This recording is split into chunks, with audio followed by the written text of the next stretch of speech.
চিনেন? ওই যে একটা বক্সের মধ্যে মাছগুলো ঘোরাঘুরি করে, দেখেছেন বাসায়? এরা কেন ঘুরে, কখনো জিজ্ঞাসা করেছেন নিজেকে যে ওরা কেন একই রাস্তায় বারবার ঘোরে? হ্যাঁ বলেন। ব্রেইনের ধারণ ক্ষমতা এতটুকুই, ও যে রাস্তা দিয়ে যায় ও ভুলে যায় কোন রাস্তা দিয়ে এসেছে। ওই জন্য প্রতিবার এই রাস্তাকে ওর কাছে নতুন বলে মনে হয়। এত স্বল্প জ্ঞান আল্লাহ পাক ব্রেন তাকে দিয়েছে, কিন্তু তারপরেও সে আল্লাহর অবাধ্যতা করে না, কিন্তু সে আল্লাহর ইবাদত করে। ওই মাছও আল্লাহর ইবাদত করে। এখন আমাদের সমাজে এমন কিছু মানুষ দেখতে পাওয়া যায়, জ্ঞান বুদ্ধি মাশাআল্লাহ এমন বলদের পর্যায়ে, যদি বলি কাশ্মীর মনে হচ্ছে জান্নাত, বলবে যে কাশ্মীরকে জান্নাতের সাথে তুলনা করছে। সুবহানাল্লাহ। যাই হোক, আপনাকে যেটা বলছিলাম, যদি এই বিয়ের ডিসিশন আপনি ঠিক রাখতে পারেন, দুনিয়াতে জান্নাতের একটা ফ্লেভার পাবেন ইনশাআল্লাহ। এই সৌভাগ্য নবী সাল্লাল্লাহু আলাইহি ওয়াসাল্লামের হয়েছিল, কারণ তার ঘরে খাদিজা রাদিয়াল্লাহু আনহার মতো একজন স্ত্রী ছিলেন। সারা দুনিয়া তার বিরুদ্ধে, কিন্তু বাসায় গেলে তিনি প্রশান্তির সাথে থাকেন। এটা নিয়ামত না? আর নূহ আলাইহিস সালাম সারা দুনিয়ার সাথে লড়তে হয়, বাসায় এসে আবার ওয়াইফের সাথে লড়তে হয়। নূহ আলাইহিস সালামের ওয়াইফ কিন্তু ইমানদার ছিলেন, বুঝছেন দাদা? তো এই যে দুনিয়াতে পরীক্ষা। এখন দেখুন, আপনাদেরকে বলতে যাচ্ছি যে রমাদান আমাদেরকে তাকওয়া শিখিয়েছেন, মানে আল্লাহ পাকের সমস্ত নিষেধ বর্জন করার। একটা হাদিস বলি, আপনি বুঝতে পারবেন। আল মুমিন, মুমিন মুসলিম, আল মুমিন আল মুসলিম মান সালিমাল মুসলিমুনা মিন লিসানিহি ওয়া ইয়াদিহি, যার হাত এবং জবান থেকে অন্য মুসলিম নিরাপদ থাকে। আর আল মুহাজির, মুহাজিরকে মান হাজারা মা নাহা আল্লাহু আন, আল্লাহ পাক যা নিষেধ করেছেন এখান থেকে সে দূরে থাকে, আল্লাহর নিষেধ থেকে দূরে থাকে। আল্লাহর নিষেধ থেকে দূরে থাকলে পরে তাকওয়ার ফ্লেভার পাওয়া যায়। স্ত্রী ছিল হালাল, আমি ছেড়ে দিয়েছিলাম। পানি পান করা কি হালাল না হারাম? হালাল, কিন্তু রোজা রেখে ছেড়ে দিয়েছে। খাবার খাওয়া কি হালাল না হারাম? হালাল, রোজা রেখে ছেড়ে দিয়েছে। আল্লাহ পাকের হালালগুলো বর্জন করেছে, হারাম কি করতে পারবো? এই জিনিসটার নাম তাকওয়া। রমজান এই শিক্ষা দিয়ে যায় নাই ভাই? বলেন, রমজান এই তাকওয়ার শিক্ষা দিয়ে যায় নাই? অতএব এই শিক্ষাটাকে সারা বছর ধরে রাখবো ইনশাআল্লাহ। পারা যাবে ইনশাআল্লাহ? আল্লাহ আমাকে তৌফিক দেখ, আপনাদের সবাইকে তৌফিক দেখ, যেন সারা বছর যে কাজই করব আল্লাহ সন্তুষ্টির জন্য করব, যে কাজই করব নবীর তরিকায় করব, যেই কাজ আল্লাহর নবী এবং আল্লাহ পছন্দ করেন সেই কাজ বেশি বেশি করব, যেই কাজ আল্লাহ নবী পছন্দ করেন না সেই কাজ করব না। সহজ কথা ইনশাআল্লাহ। আল্লাহ আমাকে তৌফিক দেখ, আপনাদের সবাইকে তৌফিক দান। আর এই কাজটা শুধু নামাজে, রোজায়, হজ জাকাতেই না, বরং আপনার ব্যবসা, আপনার সংস্কৃতি, আপনার পরিবার, আপনার রাজনীতি সবখানেই করতে হবে। এই জায়গায় সমস্যা, এই জায়গায় মানুষ মানতে চায় না। এই জায়গায় বাংলাদেশের মুসলমান এখন দুই ভাগে বিভক্ত হয়ে গেছে। একগুলা হয়েছে মুনাফেক মার্কা, একগুলা মুমিন মার্কা। দুইটা মার্কা এখন স্পষ্ট হয়ে গেছে। মুনাফেক মার্কা কারা? নামাজ, রোজা, হজ জাকাত ইসলাম মানতে চায়, এখানে ইসলাম মানতে আমার কোনো আপত্তি নাই, কিন্তু জীবনের অন্যান্য ক্ষেত্রগুলো যেগুলো পড়ে আছে এখানে ইসলামের কথা বলতে আসেন না, খবরদার। সমস্যা এখানে। তো বিশ্বাস করেন, এদের জন্যই কবরের আযাব অপেক্ষা করছে। কবরের আযাব কেন? এমনি এমনি বলি নাই কথাটা। আব্দুল্লাহ বিন উবাই কি চিনেন নাকি? চিনেন? আব্দুল্লাহ বিন উবাইয়ের নাম শুনছেন? সূরা তাওবার অনেক বড় একটা অংশ একে কেন্দ্র করে আয়াত নাযিল হয়েছে। আব্দুল্লাহ বিন উবাই কে ছিল বলেন? মুনাফিকের সর্দার, শুধু মুনাফিকের। বলেন তো আব্দুল্লাহ বিন উবাই নামাজ পড়তো কিনা? নামাজ পড়তো কিনা? আব্দুল্লাহ বিন উবাই নবীর সাথে উহুদের মাঠেও যাচ্ছিলেন, নবীর সাথে তরোয়াল নিয়ে উহুদের মাঠে যাচ্ছিলেন যুদ্ধ করতে। রাস্তা থেকে ব্যাক করেছে যদিও বা, যাচ্ছিল তো নাকি? আচ্ছা, আব্দুল্লাহ বিন উবাই মসজিদে গিয়ে নামাজ পড়তো না বাসায় নামাজ পড়তো? কোন মসজিদে? যেই মসজিদে যাওয়ার জন্য আমরা দোয়া করি আল্লাহ আমাদেরকে নববীতে যাওয়ার তৌফিক দাও, তাই না? ওইখানে কে নামাজ পড়তো? সে নবীকে দেখেছে কি দেখে নাই? নবীর পিছনে নামাজ পড়েছে কি পড়ে নাই? এখন বলেন, তাহলে আব্দুল্লাহ বিন উবাই কেন জাহান্নামে যান? কেন তার কবরের সামনে নবীকে দাঁড়াতে আল্লাহ নিষেধ করলেন? কেন বললেন তুমি যদি ৭০ বার ইস্তেগফার করো মাফ করবো না? কেন বললেন? বলেন। সমস্যা একটাই, সে প্রকাশ্য ইসলামের কিছু বিধানকে স্বীকার করলেও মন থেকে পরিপূর্ণ ইসলাম কোশ্চিন কালও স্বীকার করে দেয়। এরকম লোক যদি আমাদের মধ্যে কেউ থেকে থাকেন, আমার ওয়াজ যদি আপনার কানে চলে যায়, আল্লাহর ওয়াস্তে আজকে তওবা করে পরিপূর্ণ ইসলামে ফিরে আসেন, আল্লাহ পাক তৌফিক দান। আমল করতে পারেন আর না পারেন, কমসে কম স্বীকার করেন যে হ্যাঁ ইসলাম একটা পরিপূর্ণ জীবন বিধান। জাস্ট স্বীকার করেন, আমল না করলে আল্লাহ মাফ করে দেবে ইনশাআল্লাহ।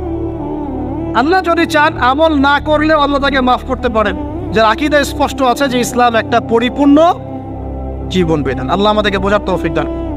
আর আমি এটা খুব ভালো করেই জানি যে এই বর্তমান বৈশ্বিক প্রেক্ষাপটে পরিপূর্ণ ইসলাম 100% পালন করা সম্ভব না। যত বড়ই বক্তব্য দেই না কেন, আমি যত বড় বড় কথাই বলি না কেন, না আমার পক্ষে সম্ভব না আপনার পক্ষে সম্ভব। চোখের জেনা বাঁচবেন কিভাবে বলেন? মেয়েদের ফেতনা বাঁচবেন কেমন করে বলেন? বলেন সুদের ফেতনা কেমন করে বাঁচবেন বলেন? বলেন সমাজে মারামারি, কাটাকাটি, রাহাজানি, ছিনতাই, হত্যা, ফেতনার তো শেষ নাই। আপনি বাঁচবেন কিভাবে 100%? এখানে সূরা তালাকের একটা আয়াত আমি আপনাকে বলতে চাই, এতে আপনি আশা পাবেন ইনশাআল্লাহ। সেটা কি? আল্লাহ পাক বলেছেন ফাত্তাকুল্লাহা মাসতাতা'তুম, হে মুসলিম মুমিনরা তোমরা সাধ্যমতো আল্লাহকে ভয় করে চলো। পারা যাবে না ইনশাআল্লাহ?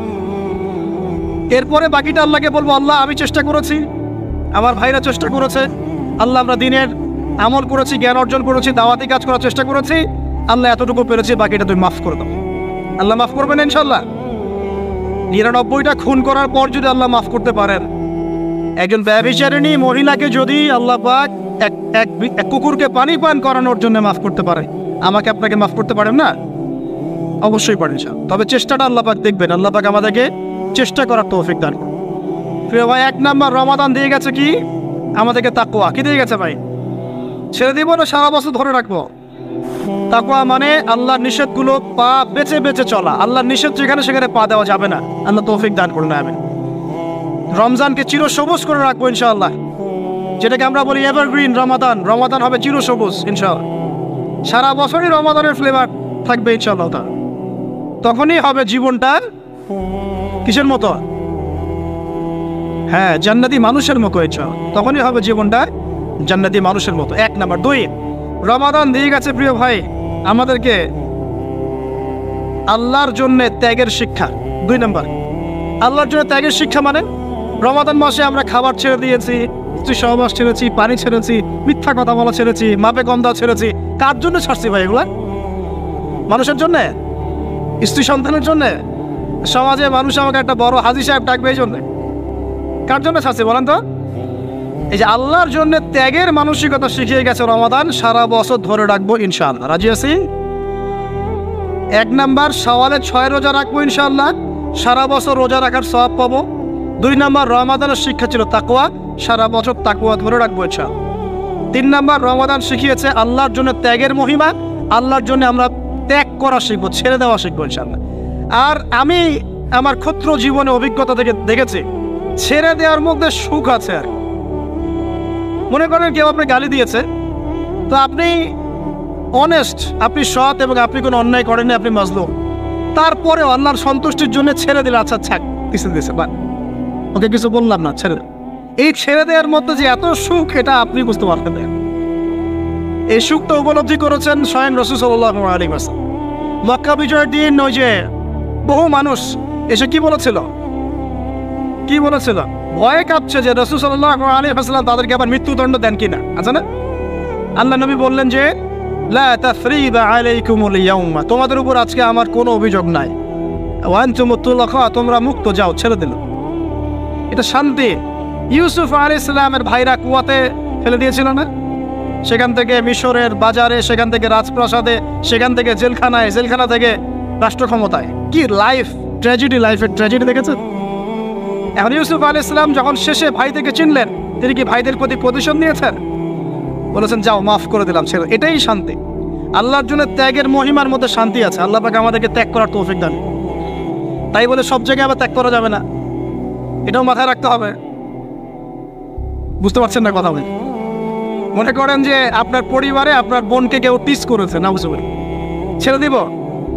যা বাবা তুই টিস করেছিস, যা দিলাম, ছেড়ে। দেখো, মনে করেন যে কারো সমাজের মধ্যে কাউকে ধর্ষণ করা হচ্ছে, না বুঝতে পারি না, আর আমরা বলবো যে যাক মানবতা দেখালাম, ছেড়ে দিলাম। ইসলাম তো মানবতা ধর্ম, যাও ছেড়ে দিলাম, বললাম হবে?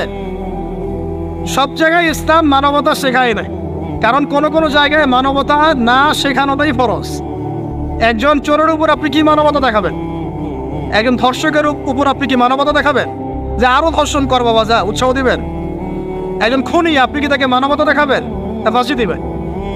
তো এই যে কিছু মানুষ এখন বলে ইসলাম মানে শান্তি, আর শান্তি মানে শান্তির সুবাতাস, বুঝছেন? ওরা ওই যে ইসলাম থেকে বদর, উহুদ, খন্দক, খায়বার সব কাট করে ফেলছেন। এগুলো ইসলামে নাই। ইসলামে শুধু আছে সালাম সালাম, আফসোস সালাম, খালি সালাম দিবা আর তোমরা কি করবো, খাবার খাওয়াবা, ব্যাস। আর ইসলামের যে আরো বড় বড় বিধানগুলো আছে এগুলো পাশ কাটিয়ে এড়িয়ে যাবে। ইসলাম তো শান্তির ধর্ম। আর বাবা শান্তি মানে কি? শান্তি মানে আল্লাহর বিধানগুলো মেনে নিয়ে আল্লাহর সামনে আত্মসমর্পণের মধ্য দিয়ে শান্তি অর্জন কর। এই হলো ইসলামের ডেফিনেশন।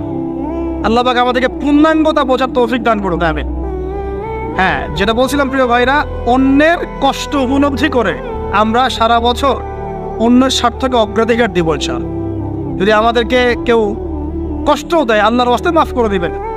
তবে যেখানে মাফের কোনো সুযোগ নেই সেখানে মাফ করতে চায়। আল্লাহ পাক বোঝার তৌফিক দান। 4, রমাদান দিয়ে গেছে গরিবের কষ্ট উপলব্ধি করার মানসিকতা। যখন না খেয়েছিলাম তখন গরিবের কষ্ট বুঝি নাই। না খেয়ে থাকলে কেমন লাগে, পানি না পান করতে পারলে কেমন লাগে। হ্যাঁ, এটা আল্লাহ পাক কেন দিয়েছেন? যাতে করে আমরা সমাজের এই দুস্থ মানুষগুলোর কষ্ট বুঝতে পারি। আল্লাহ পাক সারা বছর আমাদেরকে গরিবের সেবা করার তৌফিক দান করুন। আর এখন গরিবের রক্ত খুব চুষে খাওয়া হয়, তাই না ভাই? গরিবের রক্ত চোষা একটা সমাজ চলতেছে, আর রক্ত চোষা একটা অর্থনীতি চলতেছে। এই অর্থনীতির জনক বাংলার মাটিতে না, এই অর্থনীতির জনক পশ্চিমের। এটা সারা বিশ্বে ফর্ম করা হয়েছে। এর মধ্য দিয়ে গরিবের রক্তকারী চুষতে থাকবে, চুষতে থাকবে। কারা চুষবে? পুঁজিবাদীরা। কারা চুষবে? এটা আবার কি? কোনো ওয়াজে তো শুনি নাই পুঁজিবাদ আবার কি জিনিস। এটাকে ক্যাপিটালিজম বলে, পুঁজিবাদ। মানে সমাজের একটা অংশের মানুষের কাছে ধন সম্পদ কক্ষীভূত হবে, বাকিরা আস্তে আস্তে গরিব হতে থাকবে দিন দিন। এটা হচ্ছে কিনা? সমাজে এই স্তরবিন্যাসটা বাড়ছে কিনা? এই তো ঢাকা শহরে গিয়ে দেখেন না, বড় বড় কিছু জায়গা, গুলশান, বনানী, বাড়িধারা, এই বসুন্ধরা, দেখবেন খালি টলেস্ট বিল্ডিং, প্রতিযোগিতা প্রতিযোগিতা। আর একটা বড় অংশ দেখবেন খালি বস্তি আর বস্তি আর বস্তি। এই যে দেখছেন তারতম্য, দেখছেন? এটা সারা বিশ্বে হচ্ছে সুদের কারণে। কিসের কারণে ভাই? 1 নম্বর সুদের কারণে, 2 নম্বর দুর্নীতির কারণে, 3 নম্বর হচ্ছে এই যে বোগাস একটা মনিটরি সিস্টেম চলছে এর কারণে। এটা বোঝেন খুব ভালোই যে কি দিতে হবে, খাদ্যদ্রব্য দিতে হবে, দিরহাম দেওয়া যাবে না, ফেতরা, তাই না ভাই? এটা তো খুব ভালোই বোঝেন।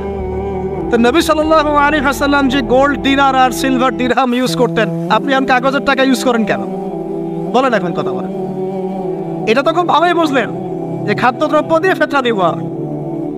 খাদ্য দিয়েছেন নবী, খাদ্যই দিব। চাল দিয়েছেন চাল, খেজুর খেজুর, কিসমিস কিসমিস। তাহলে নবী তো দিনার আর দিরহাম ইউজ করেছেন, তা আপনি এখন কাগজের টাকা ইউজ করেন কেন? আমি যে 5-10 বছর আগে বলছিলাম যে এই সিস্টেমটার মতো সমস্যা আছে, তখন তো খারেজি মানলেন ফতোয়া। তখন তো খারেজি মানলেন ফতোয়া। এখন এতটুকু বুদ্ধি মাথায় আসে না?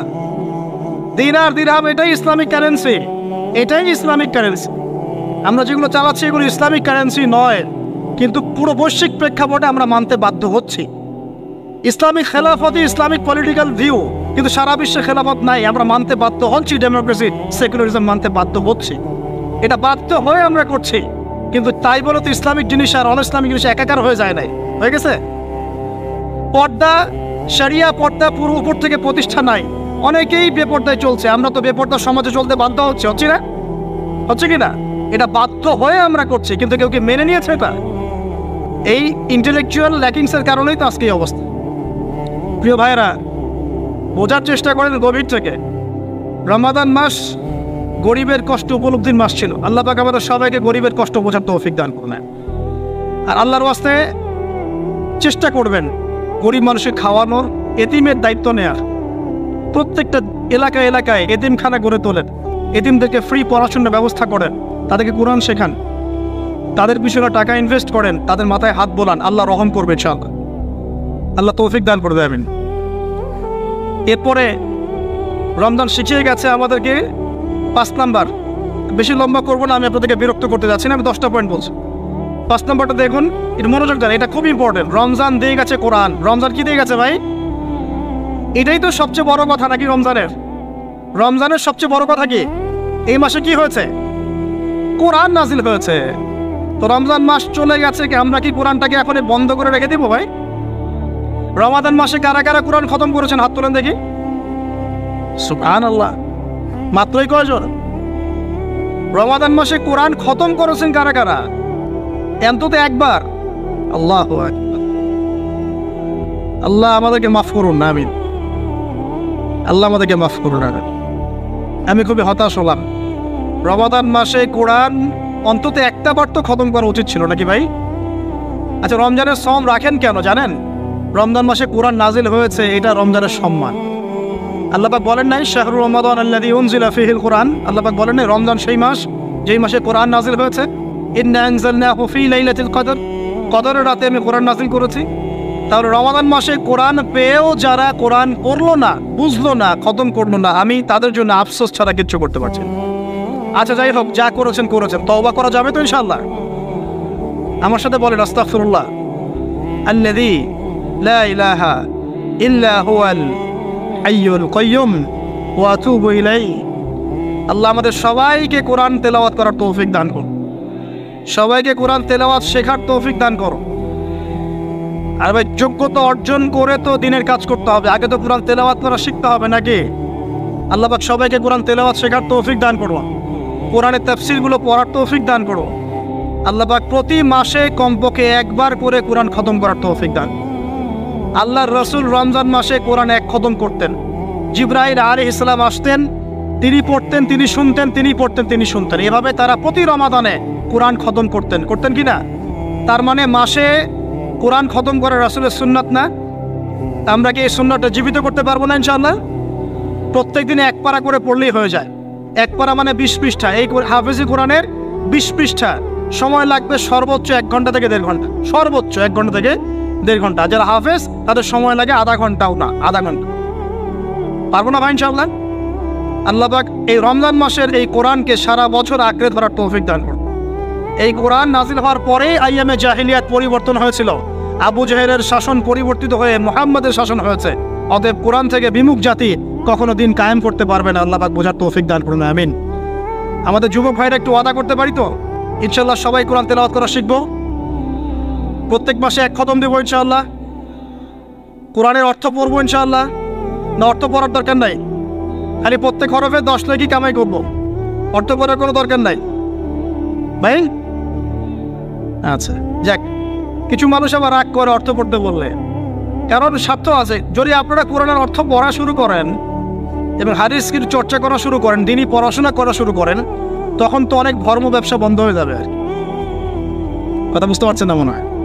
আপনারা যদি শিক্ষিত হওয়া শুরু করেন, কোরআনের A to Z অর্থ পড়া শেষ করেন, হাদিসগুলো পড়া শুরু করেন, ওলামায়ে কেরামের সাথে পরামর্শ করে বইপত্র পড়া শুরু করেন, হ্যাঁ, বিভিন্ন ইসলামিক কোর্সগুলো করতে থাকেন, আস্তে আস্তে আপনার যোগ্যতা বাড়বে। তখন তো আপনি কি করবেন না? ধর্মের নামে বিভ্রান্ত হতে চাইবেন না। অনেকের তখন ধর্ম ব্যবসাটা কি হবে? বন্ধ হয়ে যাবে। অতএব এই কারণে অনেকে চায় না যে মানুষ কোরআনের অর্থ বুঝুক। আমি আমার মন থেকে আপনাদেরকে রিকোয়েস্ট করছি, সবাই কোরআনের অর্থটা পড়ার চেষ্টা করেন। পারা যাবেন ইনশাআল্লাহ ভাই? আল্লাহ আমাকে তৌফিক দেখ, আপনাদের সবাইকে তৌফিক দেন। আর কমপক্ষে দিনে এক পারা করে কোরআন তেলাওয়াত করবেন। আল্লাহ মা বোনদেরকে তৌফিক দেখ, আপনাদের সবাইকে তৌফিক দেন। এটা হলো 5 নাম্বার। 6 লাইলাতুল কদর মনে আছে? কোন দশকে ছিল? আচ্ছা, কি মনে হয় আপনাদের এবার কদর কততম রাতে ছিল? কি মনে হয় বলেন তো, কে কি বলেন? বেজর তো জানি, কার কার মনে হয় 21 ছিল? কার মনে হয় 23, 27, 29? কার কার কি মনে হয়?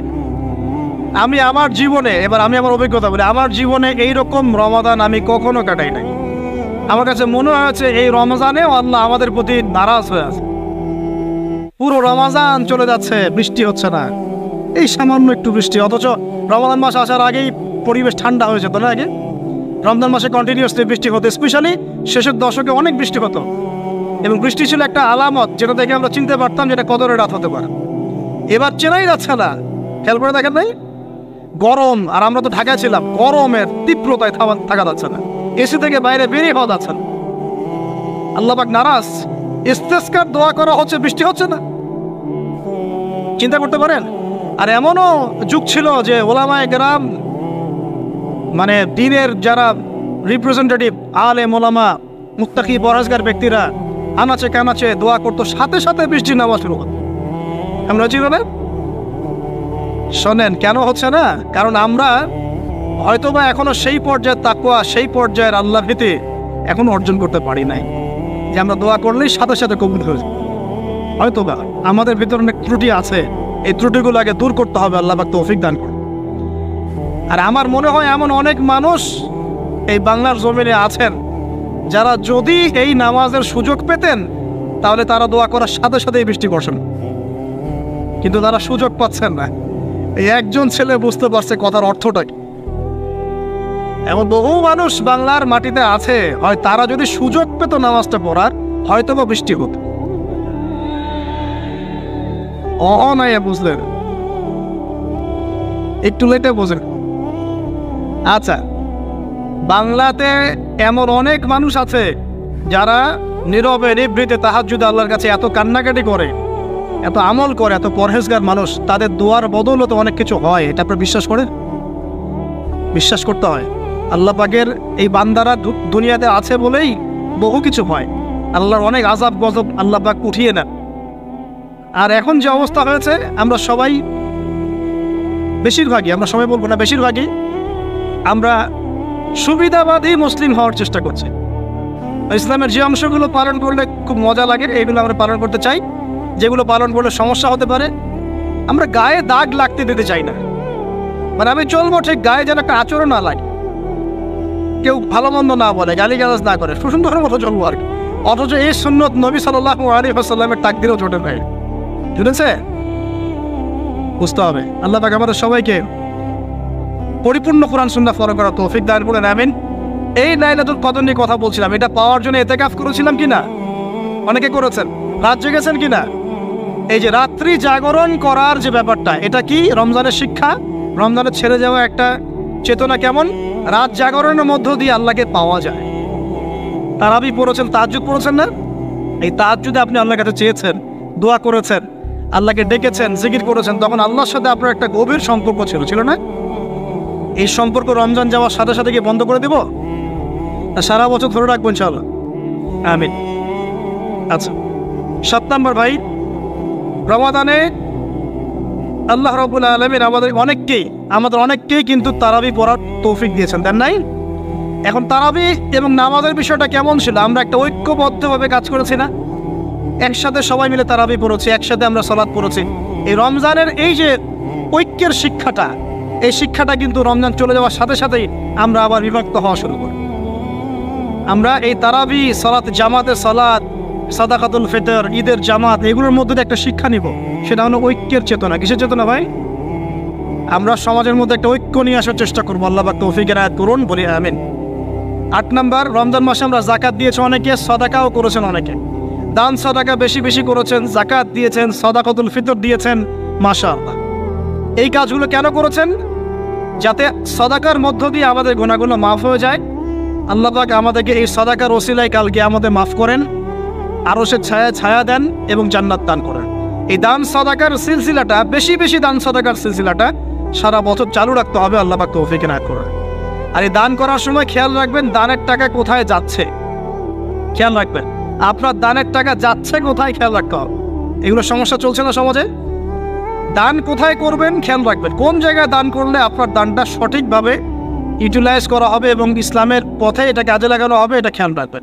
আপনার দানটা সঠিকভাবে ব্যয় হচ্ছে কিনা। এই জন্য আমি পরামর্শ দিই, আগে আপনি আপনার আত্মীয়দের হক আদায় করেন, গরিব আত্মীয় স্বজনকে বেশি বেশি দান করার চেষ্টা করেন, তাদেরকে যাকাত দেওয়ার চেষ্টা করেন। এরপর ফি সাবিলিল্লাহ, দিনের কাজগুলো যেগুলো হয়, দিনের মসজিদ, দিনের মাদ্রাসা, দিনী মেহনত, দিনী অ্যাসোসিয়েশন, দিনী কোনো প্রজেক্ট, এইগুলোতে আপনি বেশি বেশি দান খয়রাত করার চেষ্টা করেন। আল্লাহ পাক তৌফিক দান করুন, আমিন। 8 নম্বর, 9, তারাবি, তাহাজ্জুদ, নামাজ, এগুলো আমাদের ঐক্যের চেতনা শিখিয়েছে। আমরা শাওয়াল মাস আসার সাথে সাথে যেন এগুলো ভুলে না যাই। এবং ওই যে প্রথমে বলেছিলাম যে রমাদান মাসে কেবলা পরিবর্তন হয়েছে, একটা নতুন জাতির উত্থান ঘটেছে, মানে ইহুদি খ্রিস্টান জাতির সাথে আমরা বিচ্ছেদ ঘোষণা করেছি। এখন সারা বছর আমরা যেন তাদের কৃষ্টি কালচার এগুলো ফলো করা শুরু না করি। কেবলা পরিবর্তনটা মানে কি? মানে ওদের সাথে আমরা চলবো না, আমরা নতুন কেবলা নিয়ে এসেছি, নতুন জাতি আমাদের। এখন আমরা কি আমাদের জীবনের বিভিন্ন ক্ষেত্রে আমরা কি ওদের আদর্শ, ওদের নীতি, ওদের রীতি এগুলো ফলো করতে পারি? পারি না। যদি কেউ করি তাহলে কেবলা পরিবর্তন অর্থ আমরা বুঝতে পারি নাই। এটা আমাদের খুব ভালো করে আয়ত্ত করতে হবে।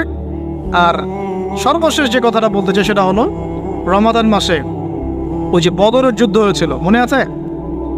ওই যে প্রথমে বলেছিলাম, তো বদরের যুদ্ধটা ছিল জালেমের বিরুদ্ধে মাজলুমের অবস্থা। আবু জেহেলরা জালেম ছিল না, নবী সাল্লাল্লাহু আলাইহি ওয়াসাল্লাম তারা মাজলুম ছিলেন না। এই যে মাজলুমের লড়াই জালেমের বিরুদ্ধে, এটা সারা বছর কন্টিনিউ থাকতে হবে। এটা কেমন?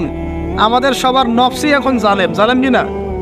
নফস তো চায় উড়ে বেড়াতে, আল্লাহর বিধান মানতে চায় না, নামাজ পড়তে চায় না, দান সদকা করতে চায় না, যাকাত দিতে চায় না, সব দুনিয়াবি বিষয়ে ব্যস্ত থাকতে চায়।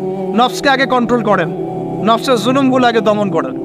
পরিবারে বহু জালেম আছে না? পরিবারের মধ্যে জুলুম বন্ধ করেন। তারপরে আস্তে আস্তে অর্থনীতি ব্যবসায় আসেন, এখানে জুলুম আছে না? এই জুলুম বন্ধ করার চেষ্টা করেন। তারপরে সমাজের মধ্যে অনেক জুলুম হয় না? এই জুলুমগুলো বন্ধ করার চেষ্টা করেন। বদরের চেতনা মানে হচ্ছে সব সর্বস্তরের জুলুমের বিরুদ্ধে মাজলুমের একটা অবস্থান। এই চেতনা রমজান শিখিয়েছে। তো প্রিয় ভাইরা, এই রমাদান চলে গেছে ঠিকই, আমাদের কাছে দিয়ে গেছে প্রথমত শাওয়ালের 6 রোজা, রাখবো তো ইনশাআল্লাহ। দিয়ে গেছে আমাদেরকে তাকওয়া অবলম্বনের মাধ্যমে আল্লাহ ভীতি অর্জন করবো তো ইনশাআল্লাহ। রমাদান দিয়ে গেছে আমাদের সবাইকে যে আমরা গরিবের কষ্ট উপলব্ধি করার চেষ্টা করব। আল্লাহ পাক তৌফিক এনায়েত করুন, আমিন। 4 নম্বর রমজান দিয়ে গেছে আল্লাহর জন্য ত্যাগের একটা মহিমা। আমরা আল্লাহ পাকের জন্য জীবনের সর্বস্তরে ত্যাগ স্বীকার করার মানসিকতা লালন করবো ইনশাআল্লাহ। তো এই যে ঘুমটা আপনি ঘুমাচ্ছেন, ইনশাআল্লাহ আপনার ঘুমটা কি হচ্ছে? ইবাদত হচ্ছে না? আলহামদুলিল্লাহ। আলেম যারা, তাদের ঘুমও ইবাদত। যারা এই যে মুসলিম, মুমিন, মুত্তাকি, আলেম, তাদের ঘুমগুলো কি ইবাদত। এখন ঘুমান শেষ, ঘুমের মধ্যে যদি দুঃস্বপ্ন দেখেন তাহলে আপনি বাম দিকে 3 বার থুতু ফেলবেন, ফেলে আউযু বিল্লাহি মিনাশ শাইতানির রাজিম পড়বেন, পরে পাশ পরিবর্তন করে আবার ঘুমাবেন। এটা হয় না ঘুমের মধ্যে অনেক সময়? অনেকের বোবা ধরে, শ্বাস নিতে পারে না। এগুলো এই জন্যই হয় কারণ তারা ঘুমানোর আগের জিকির আজকারগুলো করে না। নিয়মিত করলে এগুলো সমস্যা ইনশাল্লাহ হবে না। আপনি নিজের ভালো নিজেই বোঝেন, হুজুরের কাছে দৌড়ানোর দরকার নেই এত বেশি। নিজের বাচ্চাকে এত দৌড়ানো, এই কবিরাজ ওই কবিরাজ, ওইখানে তাবিজ, এত তো দরকার নাই। তো নিজের আমল নিজে করেন, দেখবেন আপনি আল্লাহ পাকের পক্ষ থেকে নিরাপত্তার মধ্যে আসবেন ইনশাআল্লাহ। আল্লাহ তৌফিক দান করুন, আমিন। এরপরে ঘুম থেকে উঠলেন, চেষ্টা করবো আমরা ঘুম থেকে ওঠার কয়টার সময়? 5টায় যদি ফজরের নামাজ হয় বা 4:30টায় যদি ফজরের নামাজ হয়, মিনিমাম 4টায় উঠতে হবে। কয়টায়? 4টায়। এই জন্য যদি অ্যালার্ম দেন ঘড়িতে, অ্যালার্ম দিবেন প্রত্যেক 1.5 ঘন্টা পর পর। মনে করেন যে আপনি 1.5 ঘন্টা ঘুমাতে যাচ্ছেন, তাহলে 1.5 ঘন্টা পরে অ্যালার্ম সেট করবেন, অথবা 3 ঘন্টা পর, অথবা 4.5 ঘন্টা, অথবা 6 ঘন্টা। মানে 1.5 ঘন্টার গণিতক দিয়ে আপনি অ্যালার্ম সেট করবেন, দেখবেন উঠতে পারবেন খুবই ইজিলি। এতে 1.5 ঘন্টায় আপনার ঘুমের সার্কেলটা পূর্ণ হয়। একটা ঘুমের সার্কেল পূর্ণ হতে আমাদের মাথায় তো রেস্টের দরকার আছে, এটা পূর্ণ হতে 1.5 ঘন্টার মতো সময় লেগে যায়। তো এটা একটা ট্রিক বললাম আপনাদেরকে, আপনি করতে পারেন, উপকৃত হবেন ইনশাআল্লাহ। তো ফজরের নামাজের মিনিমাম আধা ঘন্টা আগে আমাদেরকে ওঠার অভ্যাস করতে হবে। এই যে ঘুমটা ভাঙলো, ভাঙার সাথে সাথে কি করবো? ভাঙার সাথে সাথে আল্লাহ শুকরিয়া, আলহামদুলিল্লাহিল্লাযী আহইয়ানা বা'দা মা আমাতানা ওয়া ইলাইহিন নুশুর। ব্যাস, এই যে ইবাদত হয়ে গেল। এবার আপনি আরেকটা দোয়া পড়বেন, এটা শিখে নেন। আপনি পড়বেন লা ইলাহা ইল্লাল্লাহ ওয়াহদাহু লা শারীকা লাহু লাহুল মুলকু ওয়া লাহুল হামদ ওয়া হুয়া আলা কুল্লি শাইইন কাদির সুবহানাল্লাহ আলহামদুলিল্লাহ ওয়া লা ইলাহা ইল্লাল্লাহ আল্লাহু আকবার লা হাওলা ওয়া লা কুওয়াতা ইল্লা বিল্লাহ আল্লাহুম্মা ইগফিরলি।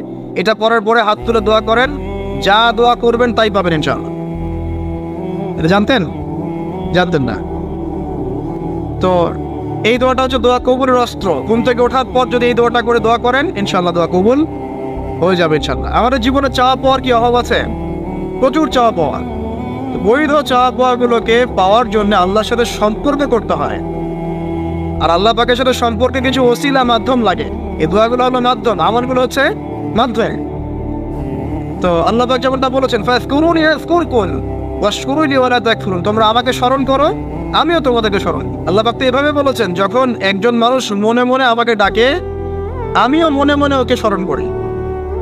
মনে করেন আপনি মনে মনে আল্লাহকে বলছেন, আল্লাহ আমি অসুস্থ, আমাকে শেফা দাও, বা আমার রিজিকের টেনশন আছে, আমার রিজিকের টেনশন দূর করে দাও, আল্লাহ আমাকে হেফাজত করো, আল্লাহ আমাকে দিনের জ্ঞান দাও, তোমার আনুগত্য করার তৌফিক দাও। এই যে মনে মনে আপনি আল্লাহকে ডাকছেন, নিঃসন্দেহে ওই মুহূর্তে আল্লাহ পাক আপনাকে স্মরণ করছে। সাত আসমান ভেদ করে আরশের উপর থেকে আল্লাহ পাক আপনাকে স্মরণ করছেন। আল্লাহ পাক বলছে, যখন একজন মানুষ জনসমক্ষে আল্লাহকে স্মরণ করে, যেমন আমরা এখন করছি, জনসমক্ষে সবার সামনে আল্লাহর কথা আলোচনা করছি, আল্লাহ পাক বলছেন আমিও তখন এর চেয়ে অনেক উত্তম জনসমাবেশে ওই বান্দাদের কথা স্মরণ করি। এই মুহূর্তে আল্লাহ পাক আমাদের কথা স্মরণ করছেন। আমাদের কোনো ফিলিংস আছে? আল্লাহ আমাদের কথা স্মরণ করছেন। ওই যে যুবক ছেলে বসে বসে ফোন টিপছে, কোনো ফিলিংস আছে? মানে মনস্তাত্ত্বিকভাবে অন্তরে যখন নূর থাকে না, পাপ করতে করতে যখন অন্তরটা কলুষিত হয়ে যায়, কোনো ফিলিংস কাজ করে না। একজন খুন করবে, কোনো ফিলিংস নাই। সুদ খাচ্ছে, কোনো ফিলিংস নাই। জেনা করছে ডেইলি, কোনো ফিলিংস নাই। দেখবেন ঘুষ নিচ্ছে, দুর্নীতি করছে, মানুষের সম্পদ আত্মসাৎ করছে, যারা বলবেন ফিলিংসও নাই আমি একটা পাপ করছি। কখন এরকম হয় জানেন? যখন এক কথায় যখন মানুষ পাপ করতে করতে করতে করতে, এই যে কলব বলে একটা কথা আছে, এই কলবের উপরে কালো কুৎসিত একটা মরিচা পড়ে যায়, তখন আর ফিলিংস কাজ করে না। তো ফিলিংস কাজ করানোর বুদ্ধি কি? দুইটা বুদ্ধি আছে। এক, বেশি বেশি কোরআন তেলাওয়াত করা, তাহলে অন্তরের মরিচা দূর হয়ে যাবে ইনশাআল্লাহ। আর দুই হচ্ছে বেশি বেশি মৃত্যুর কথা স্মরণ করা, তাহলে মনের মধ্যে যে কালিমাগুলো আছে আস্তে আস্তে দূর হবে ইনশাআল্লাহ। মৃত্যুর কথা কে স্মরণ করে? এখন মানুষের চলাফেরা করে এমন ভাবে যে কোনোদিন মরবেই না। কে স্মরণ করে? যে টেবিলের তল দিয়ে ঘুষ নিচ্ছে ও স্মরণ করে মৌতের কথা। যে মেয়েটা বোরখা পরে যে ডেটিং করে বেড়াচ্ছে, জেনা করে বেড়াচ্ছে, ও কি মৃত্যুর কথা স্মরণ করে? যে ছেলেটা এখনকার যুব সমাজের বেশিরভাগই মাদকের সাথে সম্পৃক্ত, গার্লফ্রেন্ড বয়ফ্রেন্ড অ্যাফেয়ার্সে আছে, হ্যাঁ, টিকটক প্রজন্ম, আড্ডাবাজি করে সময় কাটায়, গুন্ডামি করে, মাস্তানি করে, এর মৌতের কোনো ফিকির আছে? একজনকে বড় দায়িত্ব দেওয়া হয়েছে, সবার সম্পদ লুটপাট করে খাচ্ছে, এর মৌতের ফিকির আছে নাকি? এর মধ্যে ফেরাউনি চেতনা এসেছে, আনা রব্বুকুম বলে আলা, আমি মহান রব, আমি তোমাদের মহান রব। ওদের মধ্যে ওই চেতনা কাজ করছে যে সূরা মুমিনুনে যেটা বলা আছে যে আমরা এখানেই জন্ম নেই, এখানেই মারা যায়, আমরা পুনরুত্থিত হব না। ইন হিয়া ইল্লা হায়াতুনা দুনিয়া নামুতু ওয়া নাহইয়া ওয়া মা নাহনু বিমাবউসিন। আমরা এই দুনিয়াতেই বাঁচি, দুনিয়াতেই মরি, আমাদের কোনো পুনরুত্থানের কিছু নাই। এদের চেতনায় মরেন। কে ফিকির করে মত? অথচ আপনি দেখছেন যে প্রতিনিয়তই কোনো কারণ ছাড়াই মানুষ নাই, কোনো কারণ লাগে না। এখন তো কারণ ব্যাখ্যা করতে আমরা পছন্দ করি, এই কারণে ওইটা হয়েছে, ওই কারণে এটা হয়েছে। এটাকে বলে কার্যকারণ তত্ত্ব। দর্শনের ভাষায় কি বলে? কার্যকারণ তত্ত্ব। এটা আপনারা ফিলোসফি পড়লে বুঝবেন। আর প্রত্যেকটা কাজের পিছনে একটা কারণ থাকে, আমরা কারণটা সার্চ করি বেশি। এখন কারণ ছাড়াই মানুষ ডেড। এই যাচ্ছে, উপরে একটা সুন্দর করে বড় একটা পাথর ঝুলছে, সব পাস হয়ে যাচ্ছে ওখান থেকে। মানে রাস্তায় কাজ চলছে, উপরে আবার এটা ঝুলছেও, আর মানুষ আবার অন্যস্তে যাতায়াত করছে। তো যারা রাখছে ওদের ইন্টেলেকচুয়াল অবস্থা চিন্তা করেন, আর যারা আমরা তল দিয়ে যাচ্ছি তারও অবস্থা চিন্তা করেন। বুদ্ধিভিত্তিকভাবে আমরা কোন জায়গায় চিন্তা করেন? মানে মানুষ বিজি রোড দিয়ে যাচ্ছে, ওখানেই কাজ হচ্ছে, আবার যেখানে কাজ হচ্ছে দেখছি সেখানে আমরাও আবার তল দিয়ে যাচ্ছি। সবাই পাস হয়ে গেল, যাদের তাকদিরে লেখা ছিল মওত, একদম মুহূর্তের মধ্যে শেষ। কি কারণ ব্যাখ্যা করবেন? কোনো সায়েন্স দিয়ে ব্যাখ্যা করতে পারবেন? পারবেন না। ওই ময়মনসিংহে ওই যে মহিলারা যাচ্ছে, ট্রাক মেরে দিয়ে চলে গেল, মহিলার পেট থেকে বাচ্চা ফেটে পেট ফেটে বাচ্চা বেরোয় গেল, বাচ্চা জীবিত, মা ডেড। সায়েন্স দিয়ে ব্যাখ্যা করতে পারবেন? এটাই তাকদির। একেই বলে তাকদির, যেটাকে সায়েন্স দিয়ে ব্যাখ্যা করা যায় না, বিজ্ঞান দিয়ে ব্যাখ্যা করা যায় না। এরকম ঘটনা কত ঘটছে অহরহ। দুজন বসে আছে, হাজব্যান্ড ওয়াইফ, হাজব্যান্ডের যাওয়ার কথা, হাজব্যান্ড ওয়াইফের গাড়িতে বসছে, আর ওয়াইফ হাজব্যান্ডের গাড়ি ড্রাইভ করছে। আর এই হাজব্যান্ডের দুশ্মন যে ছিল, সে টার্গেট করেছিল যে ওই লোকটাকে গুলি করে মারবে রাস্তায়। যেহেতু ওয়াইফ হাজব্যান্ডের গাড়ি ড্রাইভ করছে, রাস্তায় ওয়াইফ ডেড, হাজব্যান্ড জীবিত। তাকদির। তো তাকদিরকে কি আপনি এই ভাগ্যটা কি আপনি সায়েন্স দিয়ে ব্যাখ্যা করতে পারবেন? সম্ভব? অহরহ এরকম মৌতের ঘটনা ঘটছে। তারপরেও দেখবেন যুবকদের এই বিলাসিতা, এই মানে আড্ডাবাজি, মেয়েদের পিছনে ঘোরা, এই যে মাদক সেবন করা, টিকটক করা, বুদ্ধি প্রতিবন্ধী প্রজন্মের মতো, এগুলো থামছে না। কোনো শিক্ষাই তারা নিতে যাচ্ছে না। বয়স হয়ে গেছে, অনেক বয়স, দেখবেন ওই যে চায়ের দোকানে বসে ক্যারাম খেলছে। বুড়া মানুষ, তার হায়াতের কতদিন বাকি আছে আল্লাহ ভালো জানেন। দেখবেন দিব্যি কোনো টেনশনই নাই, ক্যারাম বোর্ড খেলছে, ওখানে লুডো খেলছে। দেখেন আর যে আপনাদের গ্রামাঞ্চলে যে চায়ের স্টলগুলো আছে, দেখবেন ওই যে টিভি ছেড়ে রেখে দিবে, ঘন্টার পর ঘন্টা টিভি চলছে, মানুষ চা খাবে 1 কাপ আর টিভি দেখবে 5 ঘন্টা। ওর যে হায়াতের কোনো মূল্যই তার কাছে নাই, যে আল্লাহ পাক তাকে একটা সময় দিয়ে পাঠিয়েছেন, কোনো ফিলিংসই নেই। অথচ মানুষ প্রতিদিন, দিনে রাতে, প্রত্যেক দিন মানুষ অহরহ মারা যাচ্ছে। যাদের ভিতরে মৌতের চিন্তা আছে তারা কিন্তু পাপ কম করলেও ফিরে আসে আল্লাহর দিকে, কারণ তাদের প্রতি মৌতের ফিকির আছে। আর যাদের মৃত্যুর কোনো চিন্তা নাই, তারা এই রাজনীতি বলেন, অর্থনীতি বলেন, সমাজনীতি বলেন, আর এই পরিবার আর ধর্ম বলেন, সমস্ত ক্ষেত্রে পাপ করে বেড়াবে, কোনো ফিকির নেই। আল্লাহ পাক আমাদেরকে মৌতের ফিকির করার তৌফিক দান করুন এবং পরকালের জীবনটাকে আসল জেনে দুনিয়ার কাজগুলো করার তৌফিক আল্লাহ পাক দান। আসেন, তো এবার আপনি শুকরিয়া আদায় করছেন, আলহামদুলিল্লাহ ইল্লাযী আহইয়ানা বা'দা মা আমাতানা ওয়া ইলাইহিন নুশুর। আধা ঘন্টা আগে ঘুম থেকে উঠেছেন, এখন কি করবেন? বাথরুমে যাচ্ছেন। এই বাথরুম করাটাকে দুনিয়াবি কাজ না, এই কাজটা ইবাদত হবে যদি আমি ঢোকার সময় বাম পা দিয়ে ঢুকি আর বলি, কি বলি? আল্লাহুম্মা ইন্নী আউযু বিকা মিনাল খুবসি ওয়াল খাবাইস। এখন বাথরুম করতে আপনার 10 মিনিট লাগুক আর 15 মিনিট লাগুক আর 5 মিনিট লাগুক, এই পুরো সময়টা নেকি পাবে না। সুবহানাল্লাহ। আর কি চাই? বের হবো, এখন বের হওয়ার সময় কি বলবো? উফরানাকা, নেকি পাচ্ছেন। একটা তো আছে, আলহামদুলিল্লাহ ইল্লাযী আযহাবা আনিল আযান ওয়া আফানি উফরানাকা। এবার আপনি ওযু করবেন, ওযুটা ধীর স্থির ভাবে করবেন, তাড়াহুড়া করবেন না। ওযুর প্রত্যেকটা অঙ্গ প্রত্যঙ্গ 3 বার করে ধোয়ার চেষ্টা করবেন। শুধু মাথা মাসে হবে কয়বার? 1। ওযু করার পরে আপনি হাত তুলে আল্লাহর কাছে দোয়া করুন। ওই সময়টা কখন? রাত 4টা থেকে 4:30 বাজে, তাই না? তার মানে আল্লাহ রাব্বুল আলামিন এখন প্রথম আসমানে আছেন। কিভাবে আল্লাহ পাক আছেন সেটা আল্লাহর উপর ছেড়ে দেন, আমাদের এটা নিয়ে ব্যাখ্যা করার দরকার নাই, চিন্তাও করার দরকার নেই। আল্লাহ পাক বলেছেন আমি নেমে আসি, বাস নেমে আসি। এত বেশি বুদ্ধিজীবী হওয়ার দরকার নাই। খুব বেশি বুদ্ধিজীবী হয়ে গেলে আমার মানুষ খেয়ে হারিয়ে ফেলেন, অত দরকার নাই। শুনেছি, মেরেছি, ব্যাস যথেষ্ট।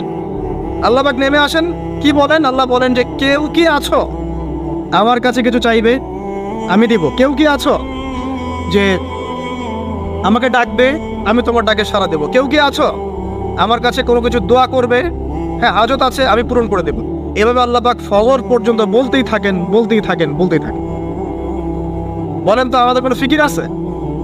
আমরা সবাই ঘুমাই কয়টায়? 1টায়, না 2টায়, না 3টায় ম্যাক্সিমাম এখনকার। আমি যে বিষয়টা নিয়ে কথা বলছি এটা খুবই কঠিন। 9টা থেকে 10টার মধ্যে বা 11টার মধ্যে ঘুমাতে হবে, এটা খুবই কঠিন বিষয় এখনকার জেনারেশনের কাছে। এর জন্য প্রথম যে কাজটা সেটা হলো রাত্রেবেলা স্মার্টফোন আর চালানো যাবে। এসব নামাজ শেষ, ফোন একদম ডয়ারে লক করে রাখতে, কিচ্ছু করার নাই। এটা না করতে পারলে আপনি ঘুমাতে পারবেন না, ঘুমাতে পারবেনই না। এবং এরপর দিনে আসছি, তখন বলছি দিনে কিছু কাজ আছে, দিনের কাজগুলো যদি আমরা ঠিকঠাক মতো করি তাহলে রাতে তাড়াতাড়ি ঘুম আসবে ইনশাআল্লাহ। যদি না করি তাহলে ঘুম আসবে না। তো শেষ রাতে আল্লাহ পাক আসমানে নেমে আসেন, প্রথম আসমানে, এবং এই আহ্বান করতে থাকেন। তাই ওই সময় ওযু করার পরেই আপনি হাত তুলে আল্লাহর কাছে দোয়া করা শুরু করেন। আপনার যত চাওয়া পাওয়া আছে আল্লাহর কাছে ঢেলে দেন, ইনশাআল্লাহ আল্লাহ রাব্বুল আলামিন আপনাকে খালি হাতে ফেরাবেন না ইনশাআল্লাহ। আল্লাহ পাক তো এমন করে বলেছেন যে কেউ হাত তুলেছে আল্লাহর কাছে আর আল্লাহ পাক সেটাকে খালি ফিরিয়ে দিবেন, এটাতে আল্লাহ লজ্জা বোধ হয়। কথা বুঝতে পারছেন? আমাদের যাদের অনেক সম্পদ আছে বা সামর্থ্য আছে এবং মন আছে বড়, তাদের কাছে যখন কেউ সাহায্য চায় আপনার খালি ফিরাইতে লজ্জা লাগে না? আপনার মনে হয় না যে চাইলো এত করে কিভাবে না করে ফিরাই? আছে না এমন মানুষ? আছে না? আসলে দান সৎকা করার জন্য সম্পদ লাগে না, দান সৎকা করার জন্য মন লাগে। কি লাগে? মন লাগে। দেখবেন অনেক কোটি আল্লাহ আছে মানুষ দান সৎকা করতে পারে না, জাকাতই তো দেয় না, দান সৎকা করবে কি? বাংলাদেশে যত কোটিপতিগুলো আছে সবার থেকে জাকাত নেওয়া শুরু করলে এদেশে কোনো দারিদ্রতা বলে কিছু থাকবে না ইনশাআল্লাহ, থাকবেই না, এটাই বাস্তব। কে উদ্ধার করবে সেই টাকা? ইমাম মাহাদি আসলে করবে ইনশাআল্লাহ, ঈসা ইবনে মারিয়াম আসলে করবে ইনশাআল্লাহ। তখন কে জাকাত না দিয়ে পার পায় তাই দেখা যাবে। একটা ব্যক্তি পাওয়া যাবে না জাকাত না দিয়ে পার পায়। অবশ্য তখন এমন একটা যুগ আসবে যে মানুষ জাকাতের টাকা নিয়ে ঘুরবে কিন্তু নেওয়ার মতো মানুষ নাই, সবাই স্বচ্ছ। আল্লাহ পাক সেই সুদিন ফিরায় আনুক, আমিন। এটা বলছিলাম যে সদকা করার জন্য মন লাগে, আবার টাকা লাগে না। এখন আসেন, কেউ যদি আমাদের কাছে এভাবে চায়, আমরা খালি ফিরাতে লজ্জাবোধ করি। আল্লাহ পাক বলছেন যে আমার কাছে যখন বান্দা কিছু চায়, তার হাতটাকে আমি খালি ফিরাই দেবো, এটাতে আমি লজ্জাবোধ করি। দোয়া করলে কয়েকটা বিষয় একটা হবেই, হয় আপনি সাথে সাথে সেটা পাবেন, না হলে একটু দেরিতে পাবেন, না হলে আল্লাহ পাক সেটা জমা করে রাখবেন পরকালের জন্যে। পরকালে যখন আপনি দাঁড়াবেন আল্লাহর সামনে, আল্লাহ বলবেন দুনিয়াতে তুমি এই বিষয়গুলো চেয়েছিলে, আমি দুনিয়াতে দেই নাই, পরকালে তোমার জন্য সঞ্চিত রেখেছি, এখন না। তখন মানুষ কি বলবো জানেন? আমরা বলবো যে আল্লাহ দুনিয়াতে কিছুই যদি না পাইতাম, আজকেই সব দিত, তাহলেই। তো বেশি বেশি দোয়া করার অভ্যাস তৈরি করেন, বেশি বেশি দোয়া করেন। দোয়াই ইবাদত, আর দোয়া বলে ইবাদত, দোয়াই ইবাদত। দোয়া করতে থাকেন, ইনশাআল্লাহ দেখবেন আল্লাহর সাথে আপনার সম্পর্ক গাঢ় হবে। যার সাথে আল্লাহর সম্পর্ক যত বেশি গাঢ় হবে, ইনশাআল্লাহ সে তত বেশি পরকালের বাসিন্দা হবে, দুনিয়ার বাসিন্দা কম হবে। আল্লাহ পাকে নূর এবং মারিফত সে অর্জন করতে পারবে ইনশাআল্লাহ তাআলা। এবারে আমরা কি করব? এবার মিনিমাম 2 রাকাত নামাজ পড়ার চেষ্টা করেন। রাতের সালাত 2 রাকাত করে আপনি 2, 4, 6, 8, 10, 12, 20 পড়তেই থাকতে পারেন, কোনো সমস্যা নাই। কিন্তু মিনিমাম 2 রাকাত নামাজ তাহাজ্জুদ আপনি পড়ার চেষ্টা করেন।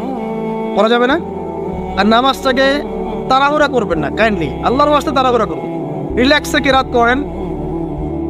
করেন, রুকুতে সময় দেন, সেজদায় সময় দেন, 2 সেজদার মাঝখানে সময় দেন, শেষ বৈঠকে দোয়াগুলো করেন, তারপর ধীরে স্থিরভাবে সালাম ফিরান, হাত তুলে দোয়া করেন, সময় দেন। কারণ আমি কি বলছি, সূরা জারিয়াতে 56 নম্বর আয়াতে আল্লাহ পাক বলেছেন দুনিয়াতে পাঠিয়েছি শুধু আল্লাহর ইবাদত করার জন্য। তো যে কারণে এসেছি, এটাতে এত তাড়া কিসের? অনেক মসজিদে নামাজ পড়লে মনে হয় ইমাম সাহেবকে বলি যে আপনার কি পেশাব পায়খানার চাপ নিয়ে নামাজ পড়ান? এমন অনেক মসজিদে নামাজ পড়েছি, মনে হয় ইমাম সাহেবকে ডেকে একটু কানে কানে বলি যে ভাই আপনার কি পেশাব পায়খানার চাপ আছে? আর 4 রাকাত নামাজ 3 মিনিটে শেষ, 4 রাকাত নামাজ 4 মিনিটে শেষ, এত তাড়াহুড়ার কি আছে? হ্যাঁ, জামাতে নামাজ সংক্ষিপ্ত করতো, তাই বলে কি এত সংক্ষিপ্ত নাকি রুকু করার টাইম পাওয়া যায় না, সেজদা করার টাইম পাওয়া যায় না? নামাজে ধীর স্থিরতা এবং খুশুটা খুব ইম্পর্টেন্ট। নামাজে কোথায় হাত বাঁধলেন এটা নিয়ে তর্ক না করে, নামাজের একাগ্রতা, মনোযোগ কতটুকু আসছে এটা নিয়ে তর্ক করেন।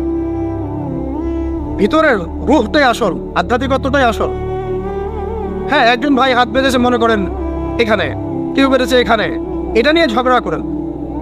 দেখেন নামাজে কতটুকু ফোকাস, মনোযোগ কতটুকু থাকছে, কতটুকু নামাজে আপনি দোয়া করতে শিখছেন, সেজদায় আল্লাহকে পাইতে শিখছেন। নামাজ পড়ে কি ফিল হচ্ছে যে আমি আল্লাহর সাথে কথা বলছি, আল্লাহ আমার কথা শুনছেন? আমরা তো মেকানিক্যাল নামাজ অভ্যস্ত এখন, মানে দুনিয়ার কাজের চাপ এত বেশি, জাস্ট মসজিদে যাবো, ঢুকবো, বেরো, চলে আসবো, হাজিরা দিতে আসছি মনে হয়, সিগনেচার করবো, চলে যাবো। আপনার এমন এত তারা কিসের ভাই? ওমা খালাকতুল জিন্না ওয়াল ইনসা ইল্লা লিয়াবুদুন, শুধু ইবাদত করার জন্যই সৃষ্টি করেছে তোমাদেরকে। তো মসজিদে তো তাড়াহুড়া কেন? রিল্যাক্স থাকেন, মসজিদে রিল্যাক্সে নামাজ পড়েন, সময় নেন।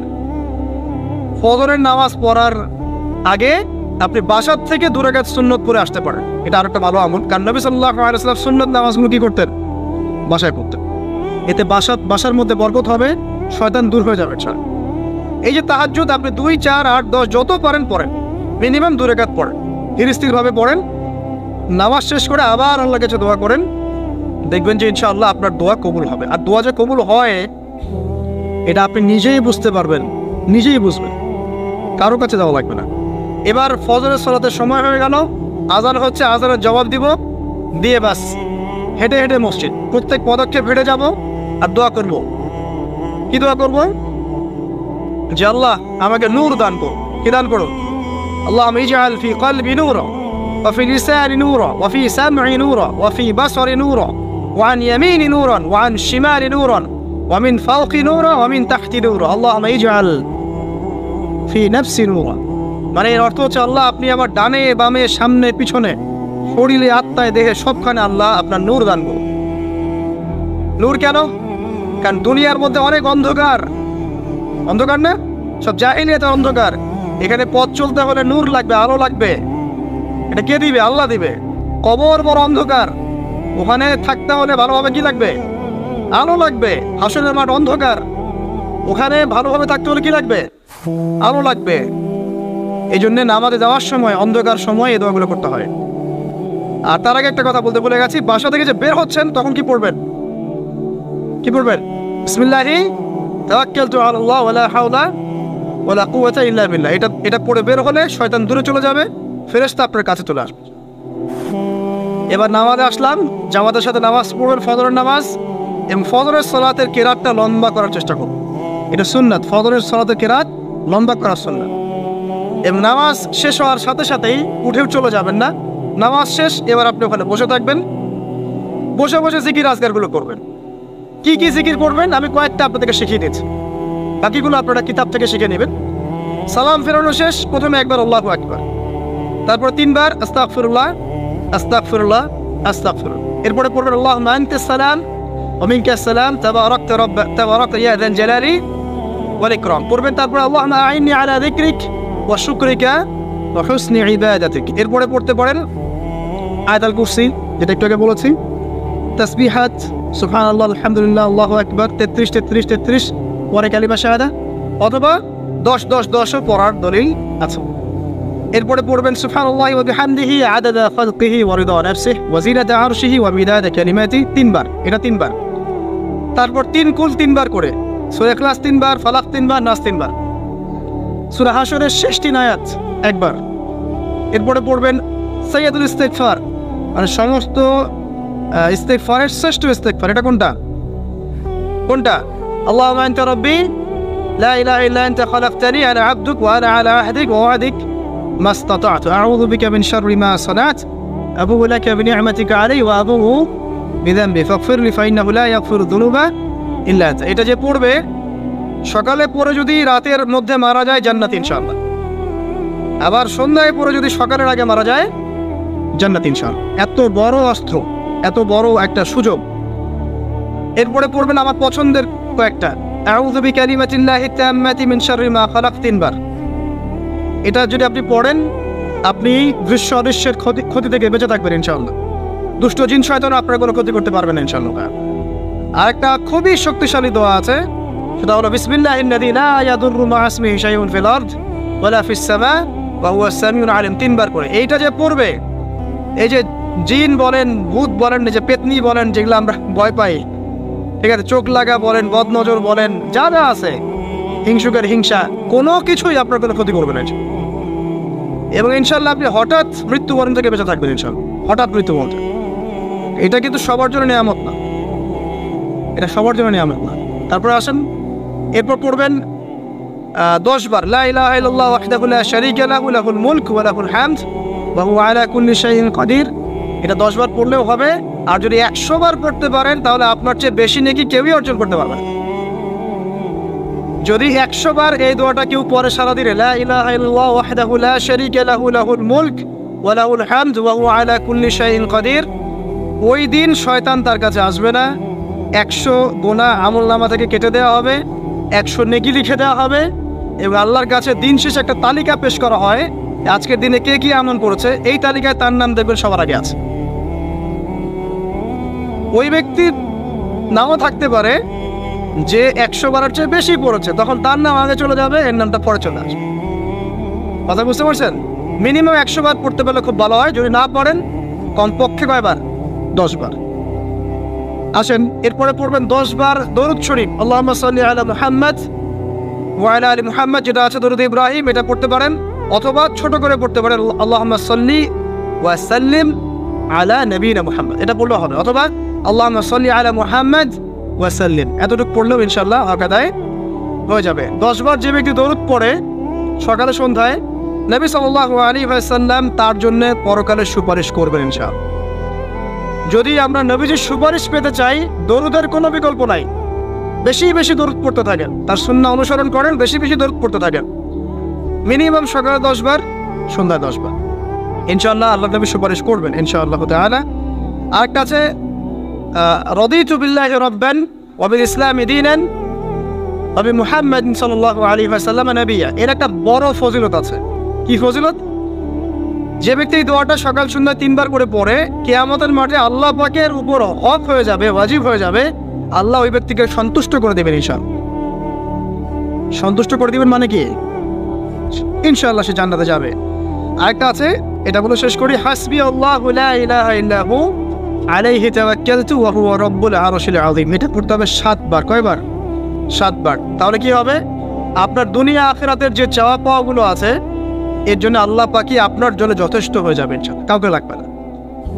এইগুলা ফরজ নামাজ মানে ফজরের নামাজ জামাতে পড়ার পরে বসে বসে এইগুলো করতে থাকবেন। যদি দোয়া আগে করা হয়, নামাজে মোনাজাত যেটা হচ্ছে আমাদের সমাজে, এটা যদি আগে করে ফেলা হয় তাহলে দোয়ার পরে বসে থাকবেন, বসে বসে এগুলো করতে থাকবেন। যদি পারেন ইশরাকের নামাজটা পড়ে মসজিদ থেকে বের হতে পারেন। ইশরাকের নামাজ মানে ফজরের সূর্য উঠে যাওয়ার পরে 2 রাকাত নফল পড়ে যে ব্যক্তি যাবে বাসায়, মানে প্রথমে ফজরের নামাজ জামাতে পড়েছে, জিকির আজকার করেছে, ইশরাকের সময় হয়েছে, নামাজ পড়ে বের হলো, এই ব্যক্তির আমলনামায় একটা কবুল হজের নেকি দেওয়া হবে, একটা কবুল উমরার নেকি দেওয়া হবে। এগুলো খুবই সহজে আমল করা যায়। এরপরে আপনি বাসায় ফিরে গিয়ে বা মসজিদেই কোরআন তেলাওয়াত করবেন। আমরা কোরআন তেলাওয়াত করব। কোরআন তেলাওয়াত করবেন 1 পারা, 1 পারা পারেন না অর্ধেক পারা, অর্ধেক পারা পারেন না 5 পৃষ্ঠা, 5 পৃষ্ঠা পারেন না কমপক্ষে 1 পৃষ্ঠা পারবেন না, 1 পৃষ্ঠা করে হলেও প্রতিদিন কোরআন তেলাওয়াত করতে হবে। পারবেন না ইনশাআল্লাহ? প্রত্যেক হরফে 10 নেকি পাবেন। কোরআন আপনার পক্ষে সুপারিশ করবে ইনশাআল্লাহ, এবং এই কোরআন আপনাকে ছায়া দিবে, সূরা বাকারা আলে ইমরানের মতো ছায়া দিবে কিয়ামতের মাঠে। এবং এটা নবী সাল্লাল্লাহু আলাইহি ওয়াসাল্লাম যেটা বলেছেন, কোরআন হুজ্জাতুল লাকা আলাইক, এটা তোমার পক্ষে সাক্ষী দিবে অথবা বিপক্ষে সাক্ষী দিবে। তো কোরআন তেলাওয়াত করবেন। এরপরে আমরা কি করি? আমরা হয়তো যে যার মতো চলে যাই, কেউ স্কুলে চলে যান, নাস্তা করেন। আচ্ছা, নাস্তার আগে একটা কথা বলি। সকালে নাস্তা করবেন এমনভাবে যে, এখনকার ডক্টররাও বলেন এই কথাটা, সকালবেলা একটু বেশি খেতে হয়, সকালবেলা একটু বেশি হেভি ফুড নিতে হয়, দুপুরে তার চেয়ে একটু কম, রাতে আরও কম। আর আমাদের তো উল্টা, কিন্তু সকালে অল্প একটু, দুপুরে একদম বিশাল, রাতের বেলা আরও বিশাল, নাকি? তো নিয়মটা হচ্ছে এই যে সকালে খেতে হয় বেশি, সারাদিন আপনাকে কাজ করতে হবে, সকালে আপনাকে বেশি হাইজেনিক ভালো ফুড খেতে হবে, দুপুরে তার চেয়ে একটু কম, আর রাতে তার চাইতে কম। এভাবে খেতে পারলে প্রফিটিক খাওয়া হবে ইনশাল্লাহ। আর খাবার আমাদের সুন্নাহ মতো খাওয়ার দরকার নেই, নবী সাল্লাল্লাহু আলাইহি ওয়াসাল্লামের সুন্নাহ মতো খায়েন। আমাদের সুন্নাহটা কেমন? আমরা 7 পেট খাই। কয় পেট? 7 পেট। যদি পেটের মধ্যে কিছু জায়গা ফাঁকা থাকে সেটাও কিছু মিষ্টি দিয়ে ঢুকায় 7 পেটে ভর্তি করতে হবে। এটা চ্যালেঞ্জ, পেটটা ভর্তি করতে হবে। আর নবী সাল্লাল্লাহু আলাইহি ওয়াসাল্লাম খেতেন এভাবে যে পেটটাকে 3 ভাগ করতেন, 1 ভাগ খাবার খেতেন, 1 ভাগ তিনি পানীয় পান করতেন, আর 1 ভাগটা ফাঁকা রাখতেন।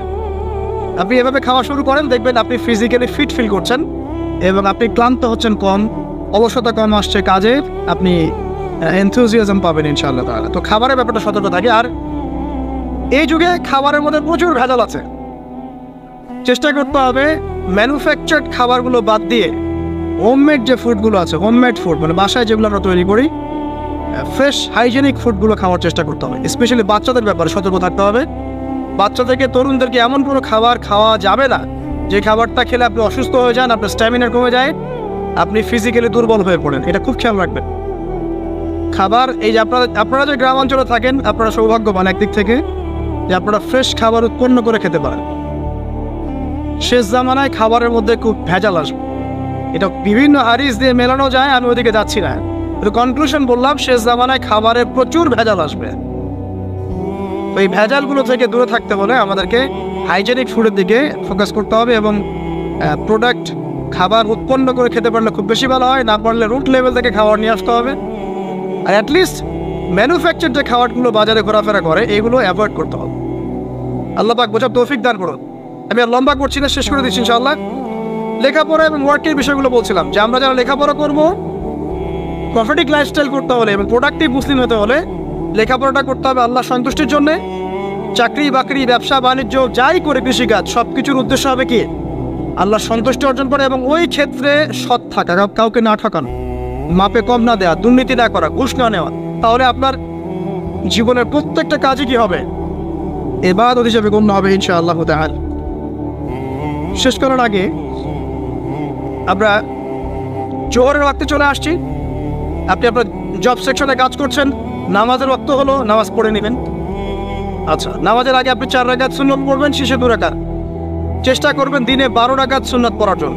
ফজরের আগে 2, জোহরের আগে 4, পরে 2, 6 আর 2 8, মাগরিবের পরে 2, এশার পরে 2। এই যে মোট 12 রাকাত সুন্নাত যে ব্যক্তি নিয়মিত পড়বে, জান্নাতে আল্লাহ পাক তার জন্য একটা ঘর নির্মাণ করবেন ইনশাআল্লাহ তাআলা। প্রতিদিন একটা ঘর, প্রতিদিন একটা করে ঘর আপনি পেতে পারেন মাত্র 12 রাকাত নফল বা সুন্নাত আদায় করার মধ্য দিয়ে।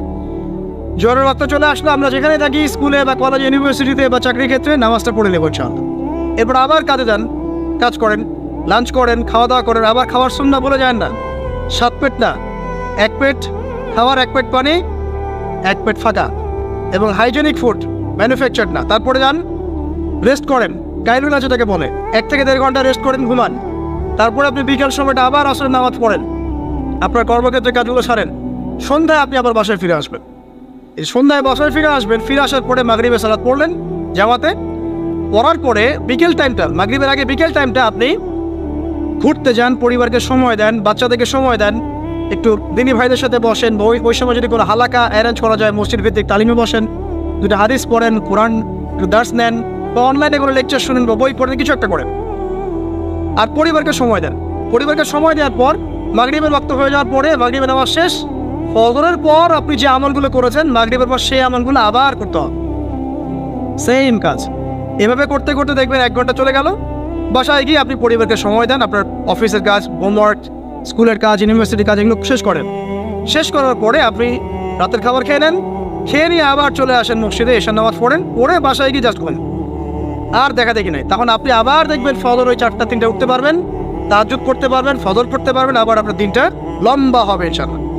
এভাবে 1 দিন 2 দিন না, সপ্তাহে 7 দিন, মাসে 30 দিন, বছরে 365 দিন যখন এই প্রজন্ম কাটাতে পারবে, আমরা কাটাতে পারবো, তখন আমাদের মুখে মানাবে দ্বীন ইসলাম প্রতিষ্ঠার কথা। তার আগে আমাদের মুখে এসব কথা মানায় না। এখন আমাদের মুখে এসব কথা এখন মানাচ্ছে না, কারণ আমরা তো আমলই করছি না। আমাদের ঈমান আকীদা ঠিক নাই, আমাদের প্রফেটিক লাইফস্টাইলই তো নাই, নবী সাল্লাল্লাহু আলাইহি ওয়াসাল্লামের মতো লাইফস্টাইলই তো নাই আমাদের। তাহলে আমাদের দ্বারা কেমন করে দ্বীনের পতাকা আল্লাহর জমিনে প্রতিষ্ঠিত হবে বলেন তো দেখি।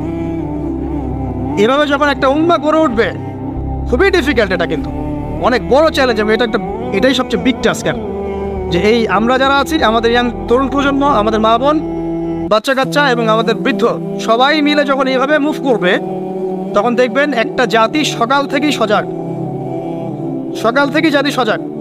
যেমন একটা চমৎকার একটা আইন করা হয়েছে না, রাত 8টায় সব বন্ধ, খুবই ভালো কথা।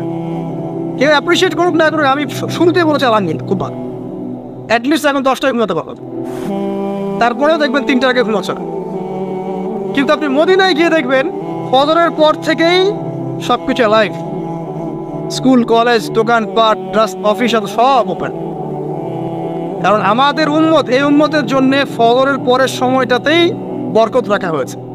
যে সময়টা আমরা পাই না, আমাদের সকাল হয় 11টায়, আমাদের সকাল হয় 10টায়, কর্মক্ষেত্র শুরু হয় 10টায়। এই জন্য সকাল ওই যে 5টা থেকে 10টা, এই বরকতটা আমরা পাই না।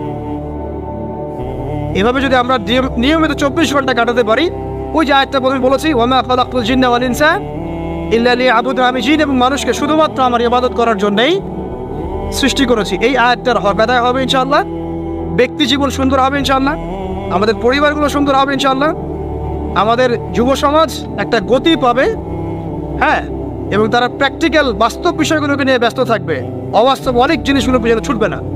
আমাদের সমাজটা সুন্দর হবে ইনশাআল্লাহ। আস্তে আস্তে দেখবেন উম্মার একটা বড় অংশ ইনশাআল্লাহ আযজা ওয়া জাল আগামী দিনগুলোতে দিনকে এগিয়ে নেওয়ার জন্য এবং দিনকে আল্লাহর জমিনে প্রতিষ্ঠার জন্য শক্তি, মেধা, মনন, তাদের এনথুজিয়াজম সব কিছু আল্লাহর সন্তুষ্টির জন্য ঢেলে দেওয়ার প্রয়াস পাবে ইনশাআল্লাহ।